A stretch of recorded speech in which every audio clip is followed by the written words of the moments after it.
పక్క స్టేట్స్లో జరుగుతుంది. చంద్రబాబు 4-5 ఏళ్ల క్రితంది మర్చిపోయినా ఒకటే, ఇప్పుడు పక్క స్టేట్స్లో అదే జరుగుతుంది. ఇలాంటి ఫక్తు 420 కేసెస్ అదే ఆర్డర్ ఆఫ్ ది డేగా అయిపోయి, అంటే ఇట్లా చేయడమే రాజకీయం అనుకునే వాళ్ళను ప్రజలు చీదరించుకునే రోజులు. ఈ ధీమా మాకు ఎక్కడి నుంచి వచ్చిందంటే జగన్మోహన్ రెడ్డి గారు 19లో ఇచ్చినవి నిలుపుకున్న తర్వాత వాటి సీరియస్నెస్ ప్రజలకు తెలుస్తుంది.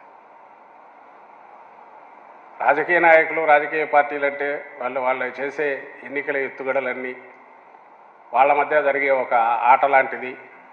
ఎవడిది అప్పర్ హ్యాండ్ అయితే వాడు అవుతాడు, మనకు సంబంధం లేదనుకునే దాంట్లో ఉన్న ప్రజలు, లేదు అక్కడ ప్రభుత్వంలో ఎవరు వస్తారు, వాళ్ళ క్వాలిటీ ఏంటి, నాణ్యత ఎలాంటిది, ఎంత బాధ్యతాయుతంగా ఉంటారు, మనకు చెప్పినవి చేస్తారా, మనం చేయబెట్టుకొని నడిపిస్తారా, ఈ లక్షణాలు కూడా ఉండాలి అనేంతవరకు ఇప్పుడు ఎదిగారు.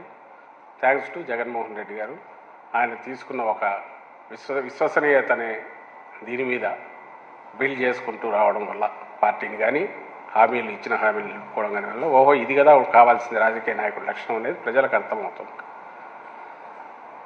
మా ధీమా ఈసారి, మా నమ్మకం దాని మీదనే, పార్టీ నమ్మకం కానీ, లేదా జగన్మోహన్ రెడ్డి గారు మీకు నిజంగా మంచి జరిగి ఉంటే మీ ఆశీస్సులు ఇవ్వండి, మీ కుటుంబంలో మంచి జరిగింది అని మీరు భావిస్తే, ఆ మంచి ఇంకా కొనసాగాలనుకుంటే అప్పుడు మీ ఆశీస్సులు ఇవ్వండి అని ఆత్మవిశ్వాసంతో అడగగలుగుతున్నాడు ఈరోజు. ఎందుకంటే క్రెడిబిలిటీ అనేదానికి అంత ఇంపార్టెన్స్ ఇచ్చినందువలన నేను అడుగుతాను. ఇప్పుడు ఇందులో చంద్రబాబు నాయుడు గారు ఇచ్చిన హామీలు ఏవైతే ఉన్నాయో నిన్న జగన్మోహన్ రెడ్డి గారు ఎక్స్ప్లెయిన్ చేశారు. ఈరోజు ఇంత కష్టం మీద పంటి బిగువన, ఎందుకంటే మధ్యలో కోవిడ్ రావడం వల్ల 2 ఏళ్ల పాటు నష్టాలు, అడిషనల్ ఖర్చులు రావాల్సి రాకపోవడం స్టేట్కు, పైగా బరువు, ఈ రెండింటి వల్ల పడిన దెబ్బ 60,000 కోట్ల దాకా, దాన్ని కూడా తీసుకొని మీ అయినా కూడా పంటి బిగువన పథకాలు లేదా చెప్పిన హామీలు ఇచ్చుకుంటూ వచ్చిన జగన్మోహన్ రెడ్డి గారు.